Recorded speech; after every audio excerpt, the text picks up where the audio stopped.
Hi, this is Layan Dahhan, multimedia specialist for industrial safety and hygiene news. And today I'm joined by Joe Boyle, CEO of TRUCE Software.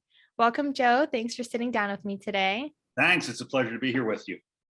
So, TRUCE Software focuses on mobile phone usage and the balance between staying connected and being productive in the workplace. So, I know your company recently commissioned a workplace study. Could you tell me a bit more about who was involved in the study and how you went about collecting the data? Yeah, absolutely. So, as you mentioned, Truce Software is a company that really focuses on how companies make best and most productive and safest use of mobile devices in the workplace. And so, as a part of what we do, we commissioned a study earlier this year to help us to understand the attitudes among people in the workplace about how mobile technology impacts their ability to do their job, their ability to do their job safely, and their ability to do their job productively. So you asked about how we gathered the data. We did a survey of 1,500 working adults in the U.S.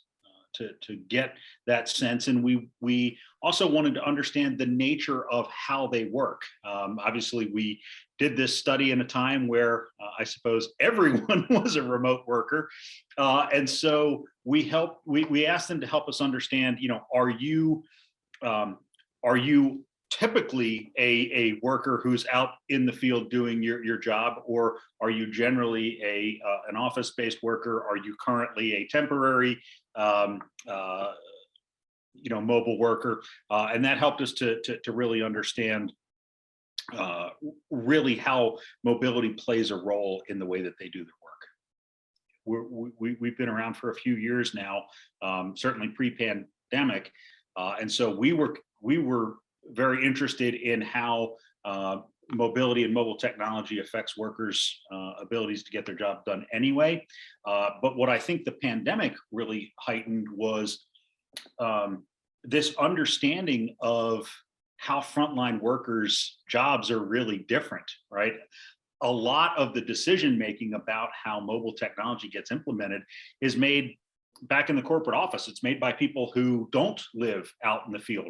And what the pandemic did was it instantly took everyone and made them a mobile worker. And so it gave us all much different insights to what that person who's out on the front line really deals with day in, day out, as they're trying to use technology to get their job done. We don't have as great of appreciation for that when we're in the office, most days, and we have plenty of infrastructure around us, and IT support is just a couple steps away. And then could you tell me a bit about the results and findings of the study? Was there anything surprising or something that stood out? Yeah, so we saw a number of things that we knew, which is that the majority of today's workforce, in our survey it was over 60%, would say that mobile phones or tablets play a critical role in how they get their work done today. That's a major shift from even just a few years ago. I mean, mobile devices were not necessarily designed to be corporate or work devices. They were designed as consumer devices. And as we got really comfortable with them as consumers, we then brought them into the workplace and sort of drove how you could use mobile technology to be more productive in at work. But what we also found was that, not surprisingly, as that shift has happened, because the technology is something that's omnipresent, it's always with us, and it's a carryover from our personal lives. The impact of that is that we're working a heck of a lot longer. More than 40% of our survey respondents told us that they work substantially longer now than they have in the past, and we don't think that that's a COVID impact. That's the fact that that the technology allows, enables, or sometimes draws you back into to the workday, and it's harder and harder to get that separation.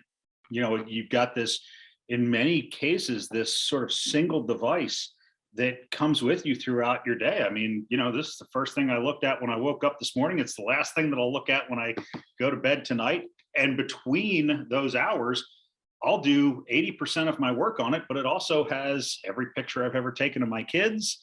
all my credit card information. It is the one piece of technology that really bridges across our life. And so when you have that reality, how do you create that separation? How do you create it as a person? When you're an employer, how do you help that separation to be created to enable the kind of productivity you're looking for, to make sure that you're getting the safe usage that you need in your workplace? Yeah, and I saw, like, for example, from your survey, actually, almost 60% said they'd like check the news, which is something, I personally started to do more and more this past couple years. Mhm. So yeah, that's another thing that like draws us, I guess, to our phones. It absolutely does. And the reality is, look, we have more information at our fingertips than we've ever had. And there's a natural draw to our technology, but the technology is also designed to keep us in a perpetual state of engagement. And app developers know that. App developers invest substantial money in developing their applications to keep you engaged.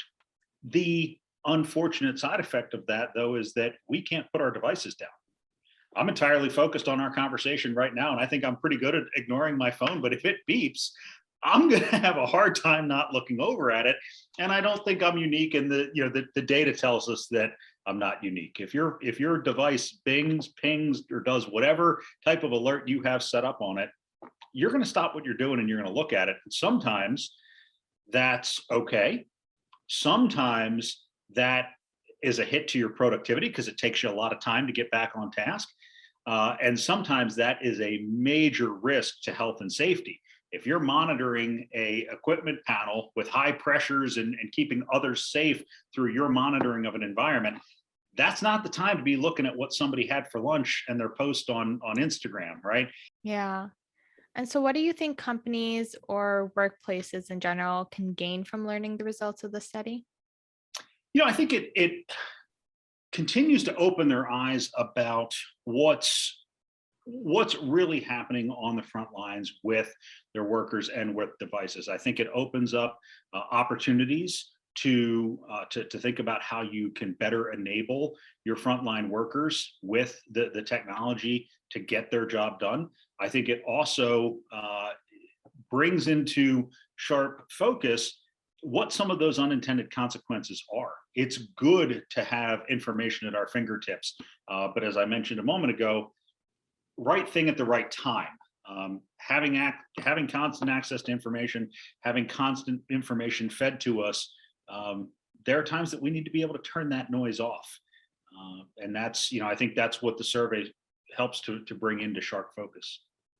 Yeah, one of the findings that I also thought was interesting is that it said around 56% of those surveyed think it's their right to use their personal device on the job. So do you think, like a study like this might inspire, I guess, workplaces or companies to put in new rules or restrictions with mobile use? I, I think that it does, and I think something that we didn't know when this survey was run, but we're certainly seeing now, is that look, the survey absolutely told us what we suspected, which is we want our devices with us. We want to be in contact. It feels very disconcerting to be out of contact. What if a family member needs me? What if I need to call 911? We're accustomed to having all that information or all that access at our fingertips, and people want that. That's right. That's fair. That's good.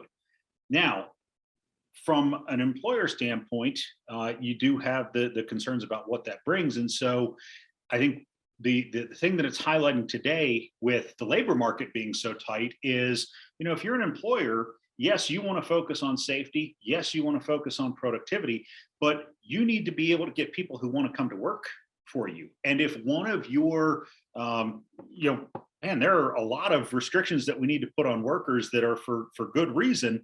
But if you're telling your workforce that they're not allowed to be in contact, they're not allowed to be in touch, you're putting yourself, further and further down the chain in terms of who wants to come to work with you. And it doesn't have to be all or nothing. It doesn't have to be binary. You can have mobile technology in the hands of your workers, whether it's theirs or yours. You can have them have that technology and have the logical controls in place to protect your health and safety, to protect your information security, to protect productivity without those downside risks.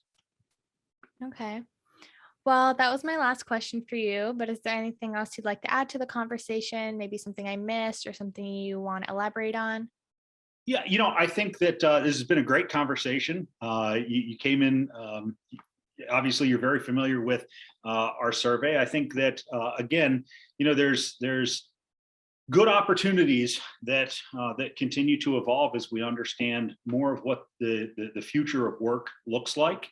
As we begin to understand that, look, for an extended period of time, more and more people might be doing their job out away from a corporate office. So how do we really think about the next generation of tools that enable them?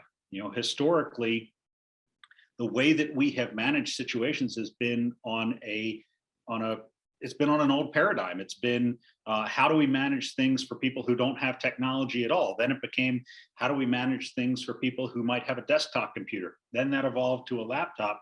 Well, the technology and things that we have in place today have just never caught up with that giant leap in mobile computing. The thing that has to happen to catch up to mobile computing is to understand context and situation.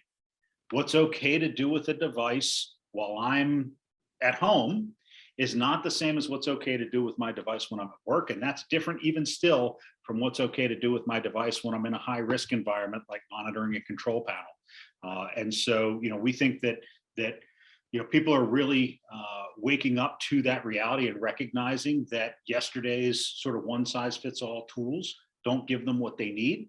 And that there really is an opportunity to think situationally about their workers, about their technology, and how you find the right and healthy balance to enable people to get their job done well. Well, that's all the time we have for today. Thank you for joining me, Joe. Thank you. It's been a pleasure. And thank you all for watching. This has been Layan Dahhan with Industrial Safety and Hygiene News.